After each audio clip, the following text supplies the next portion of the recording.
Mapeo cerebral. Pidamos este favor en el psiquiátrico, lo hacemos a la mala porque todavía trabaja la Dominga Gutiérrez, que es la tecnóloga que trabajaba conmigo. Yo le estoy mandando a otros chicos y ella me los estudia a la mala, me lo hace. Ya, no lo podéis mostrar. Esto una unidad de tiempo. Durante 3 meses la ninfa le estimula los oídos, le pone, los hace tocar, los hace interpretar sonidos, música, y al cabo de esos 3 meses le repetimos el electroencefalograma con el mapeo. Ya, y vemos el cambio. Doctora, mire, hay un grupo que ya partió, que es el que usted va a haber grabado. No sé si conviene tomarlos a ese grupo ahora y después de la actividad de nuevo volverlos a tomar para ver la 6 meses más, claro. Y otros vírgenes. Y hay, porque son 15. Sería el grupo control. Tenemos claro. 6 y 6. Claro, entonces sería el grupo control, entre comillas, que va a llegar sin haber hecho ningún entrenamiento auditivo, ni de música, ni de nada. Ya, y este después hay que someterlo también a música. O sea, claro, y ver qué pasó con los colores del cerebro. Y ahí podríamos comparar. Y ahí el ideal sería que nosotros nos pudiéramos conseguir fondos para hacerle resonancia nuclear magnética con análisis de perfusión. Ese sería el después. ¿Cómo se llama eso? No escuché bien. La resonancia nuclear magnética asociado con análisis de perfusión, pero no qué hace. O sea, ¿Y dónde se hace eso? En todas las clínicas, sí, la resonancia nuclear magnética se la hacen a todo el mundo, pero habría que decir que incluya el coeficiente de perfusión cerebral. Ya, entonces ahí vemos nosotros cómo nos vamos a ir. Se supone por los colores que se parecen mucho al mapa cerebral, muestra la hipoperfusión o la hiperperfusión de cierta estructura cerebral. Yo siempre he terminado un poco decepcionada porque te dice el doctor Ismael Mena los informes, con ellos podías conectar, con él. También es una persona generosa, claro que él trabaja en la clínica Las Condes, no sé qué posibilidades habría de hacer algún convenio que cobren más barato, que cobren solamente los insumos, que sea, y explicarles lo que se trata. Claro. Que a mí se me ocurrió por la cosa que yo he trabajado con estos niños con los electroencefalogramas, que aparecen alteraciones, ¿te fijas? Y entonces estimularlo a ver si se puede colaborar con esto. Y ahí se vería, porque ellos informan, por ejemplo, en la depresión aparece hipoperfusión del lóbulo temporal, en los drogadictos aparece hipoperfusión en otras partes. Entonces ver si los sordos con sordera cortical o con daño del input auditivo periférico, sí, ¿qué hipoperfusión presenta? Y después ver la diferencia que va a haber. Y después ver si con cambio o no. estímulos auditivos específicos, como es la musicoterapia y todo lo que hace la ninfa. Si hubo un achicamiento en la mancha verde, colorada, naranja, morada, no sé. No, ella no hace musicoterapia, hace música. Bueno, música, yo le digo musicoterapia. Claro, porque después no importa. Estamos recién conversando. La terapeuta musical. No, ni se va, falta como mucho para eso. Pero es importante, ¿sabes qué? Muy importante que... Pero eso es lo que haces tú, por ejemplo. Sí. En el fondo eso es lo que le resulta. Pero tenemos con qué medirlo, o sea, tenemos como visualizar la mejoría de ese cerebro, que sería el tremendo argumento espectacular que tú llevarías. No, claro, porque el objetivo... Usted llevaría, mire, este era el mapa cerebral antes de la terapia y mire cómo está ahora. Ha disminuido el color rojo, porque así hay que ser de bruto para explicar. No, pero está específico. Cuando empiezas a explicar cosas muy sofisticadas, la gente ya lo empieza a decir que no, porque no lo entiende, porque no lo sabe, por soberbia, sí, por claro. soberbia, porque no vivido. somos capaces de decirte, si tú me lo explicaras en castellano para una persona tonta que no tiene idea de esto, pero nadie está dispuesto a tener esa humildad. Bueno, de hecho nosotros ya expusimos este trabajo, lo hicimos muy cortísimo, nos explicaron también cómo hacerlo, y lo que más nos costó fue entregarlo en el consejo de profesores, pero sí lo ganamos esa alternativa. Solo 2 colegas nos dijeron que era óptimo, que era estupendo, y el resto guardó silencio. Pero el director se quedó concentrado en los tremendos que había ocasionado esta investigación, y se escribió un acta donde la SOE sería de trabajar juntas en una sala. Ahora hay una loca que hace locura. Pero le doy tantas gracias, señorita, nos dijeron a nosotras dos eso. Que usted haya se haya esforzado porque me da esperanza, hizo algo nuevo. Y lamentablemente nos fueron a ver un día que no andábamos con cámaras porque nos robaron hasta las cámaras. Estaban arreglando el colegio, que lo dejaron muy lindo, y los trabajadores entre entrar y salir se perdieron desde los papeles conformes hasta los celulares y cámaras fotográficas y todo.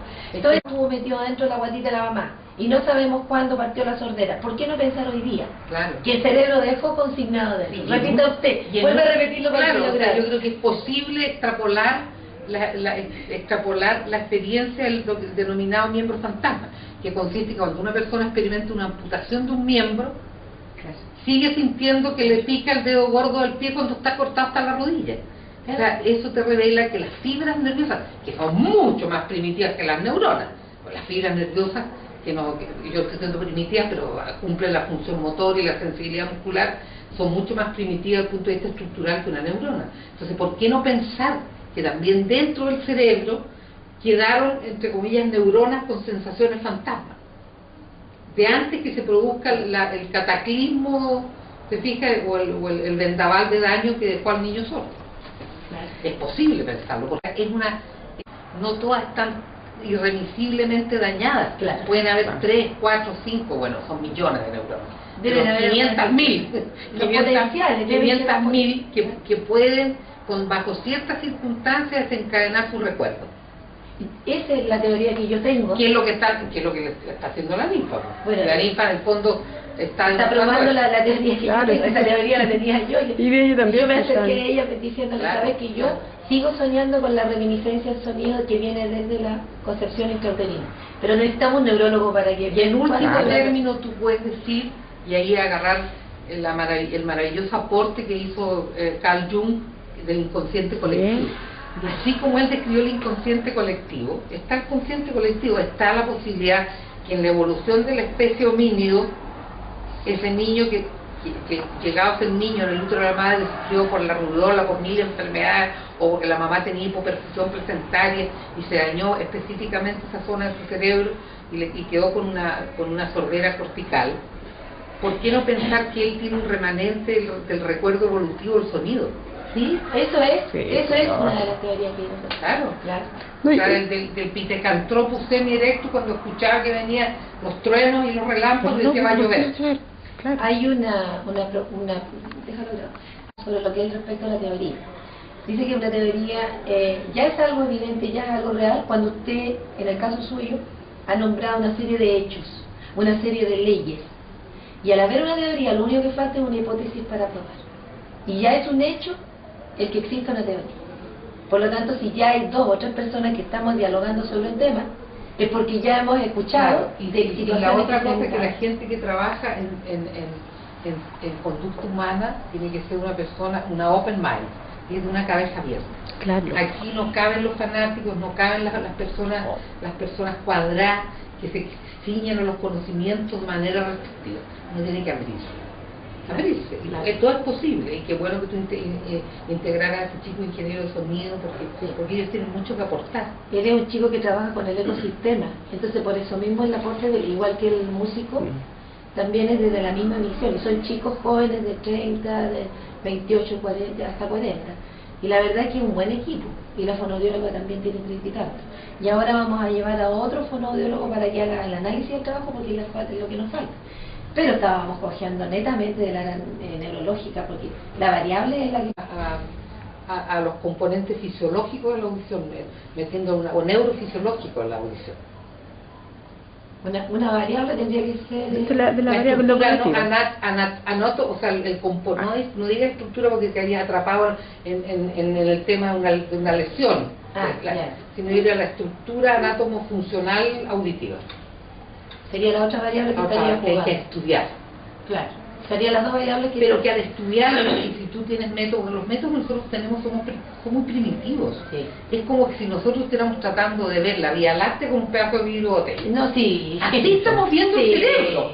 Y todo lo que estamos haciendo. Con una gran precariedad, pero precisamente por la precariedad del abordaje diagnóstico, nosotros tenemos que ser más atrevidos en el abordaje interpretativo y en la capacidad de estimular a esos niños. Claro, justamente, porque ¿Te es de vida o muerte y urgente. Porque no es una curiosidad. Porque si tú lo piensas en los descubrimientos geográficos, esos tipos salieron, para no hacerle, no van a molestar a la iglesia después de lo que le pasó a Galileo, que lo iban a quemar porque decía que la Tierra era redonda y se movía.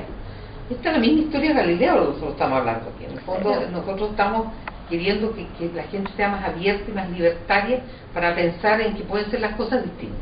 Estos tipos salieron y resulta que la Tierra no era una tabla, no era una cosa recta, era redonda. Yo escucho ciertos sonidos, me viene vértigo. claro, muy punzante. El cerebelo está O sea, funcionando. y ese cerebelo puro, o sea, yo, Claro. hay ciertos sonidos que a mí me provocan una sensación, de repente cuando me abren la ventana de atrás en un auto que tengo en el sur, a mí me viene un zumbido de oído y empiezo a perder el control del auto. Y tengo que pedir que la cierre.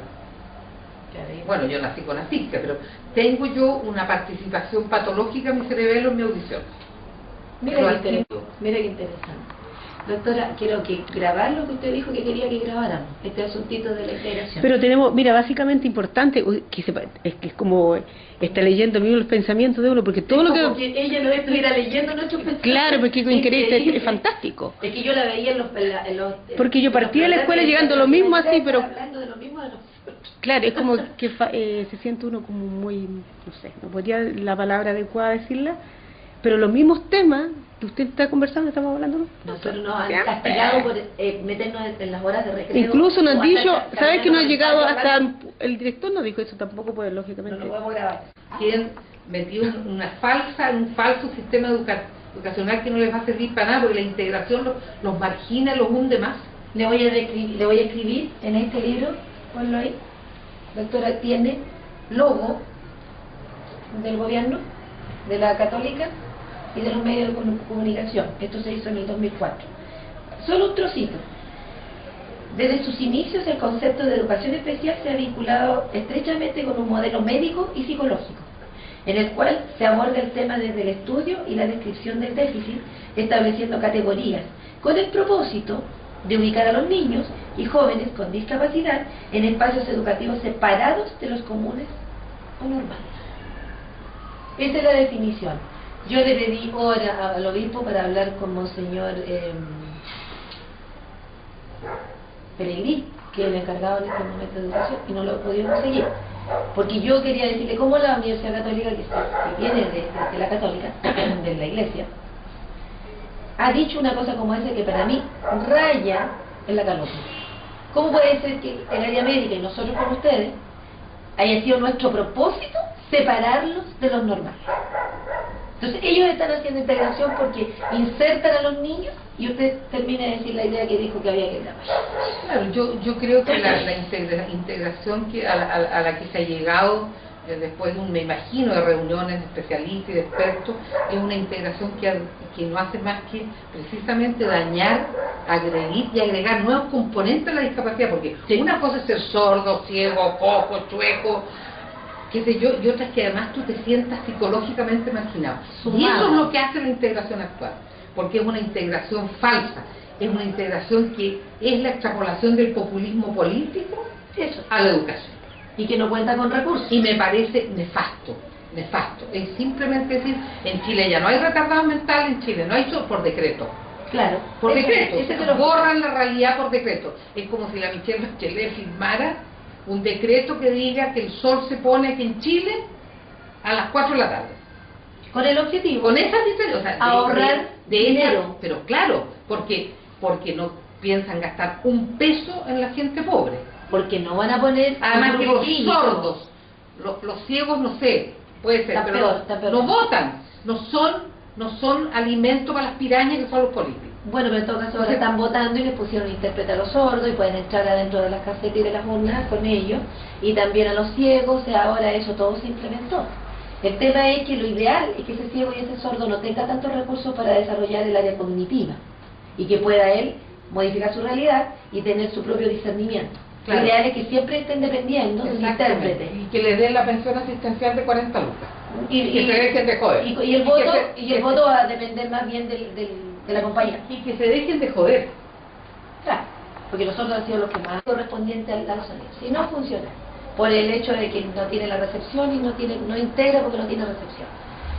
Y el hecho de que ella, que es la profesora de música, haga que ejecute, porque más que emitir, ejecutar un instrumento musical, mueva los dedos, pero además tenga que disponer la postura de la lengua para decidir, porque estamos hablando de un niño sordo profundo, que eso lo vamos a mostrar, y saque el sonido, porque ya hasta el día de hoy me dice cómo saco un do, cómo saco un re, porque no es un pitazo estridente, sí son desafinados, pero es una nota musical y sabe que tiene que subir y bajar, se lo va a mostrar él. Al sonar, va por vía craneal, se le digo yo, entonces llega la fisura de Rolando. al área motora, porque está moviendo musculatura y llega. Pero no golpeará la fisura rolando y va a dar al área 40, al área dedicada a la audición. ¿No hará así como un reflejo?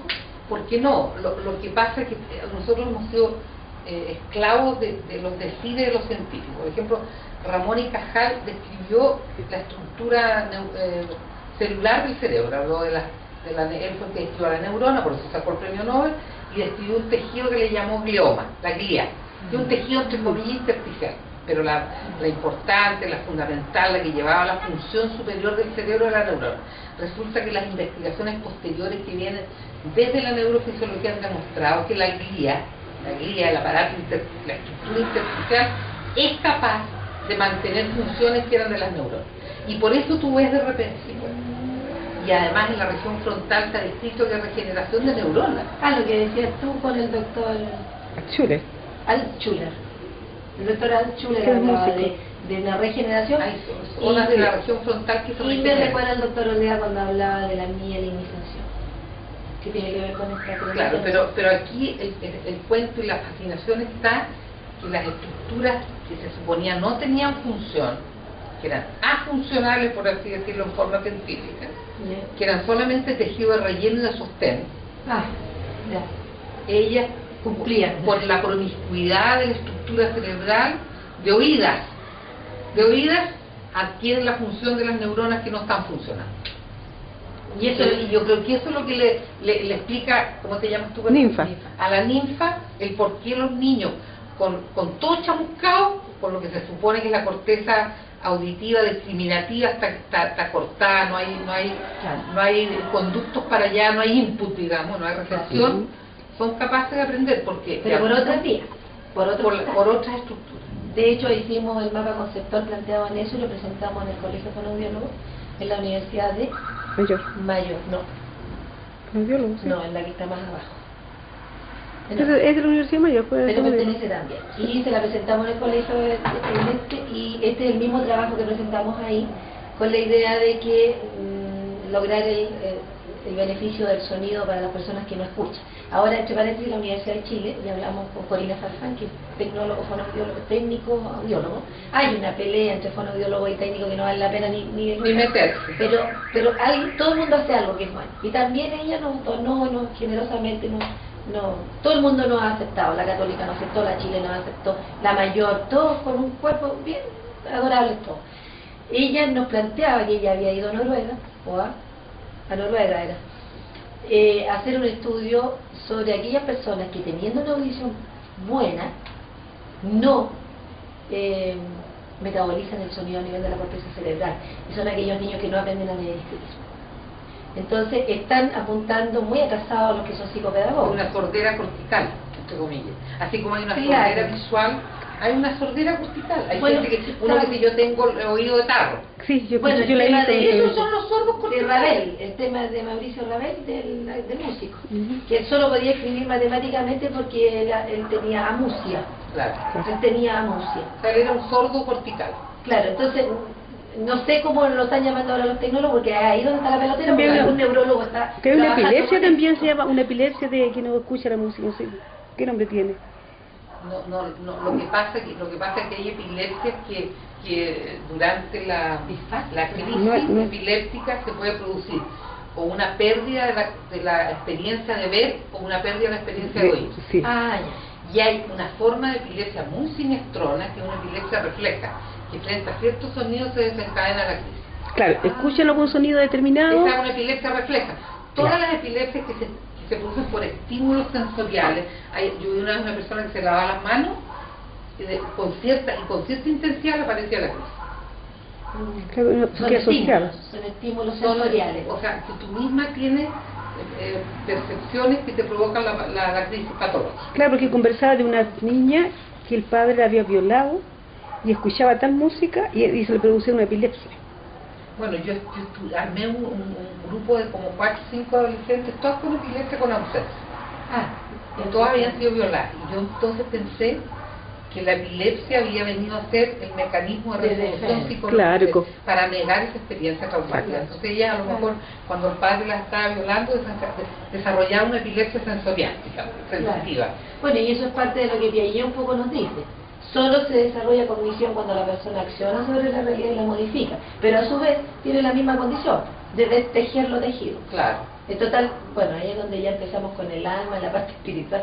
O sea, hasta ahí nomás llega el ser humano, decide... Pero yo estoy convencida por lo que uno ve, por los milagros que uno ve, Sí.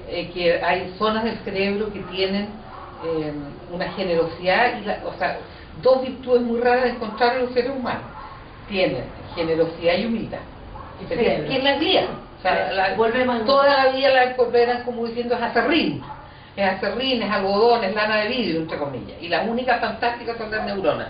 Y yo veo, muchas veces uno ve pacientes que teniendo una tremenda devastación cortical son capaces de aprender a leer y escribir, desarrollar el caso de mi alumna, desarrollar destrezas para trabajar, siendo fantásticos trabajadores. Entonces,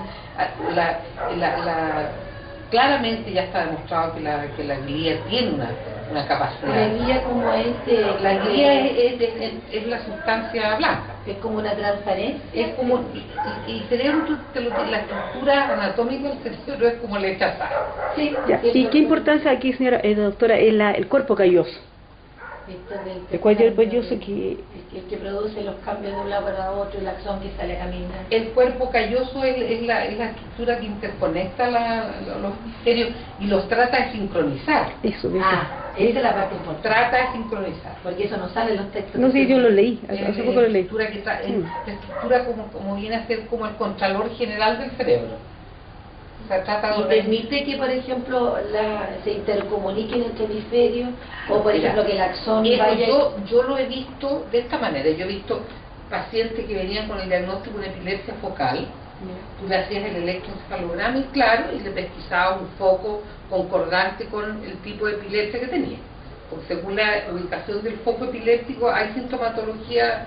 Te fija, el paciente podía tener sensación de ahogo, que se le atragantaba la salida, claro, porque el foco estaba cerca de ciertas estructuras que comandan la función esofágica o la función faríngea, ¿ya? U otros empezaban a escuchar un pitito, entonces uno decía, está cerca del área auditiva, ¿ya? Pues, tú decías foco izquierdo en tal parte, con el paso de los años, yo los controlaba durante años en psiquiátrico, apareció un foco secundario.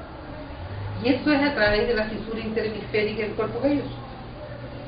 Que también eran estructuras que los antiguos anatomistas y neurofisiólogos decían que no tenía nada más que función de juntar estas dos masas para que no anden botas. Y ahora se sabe que tienen una tremenda relevancia. Doctora, repetir de nuevo para grabar. No sé, lo grabé.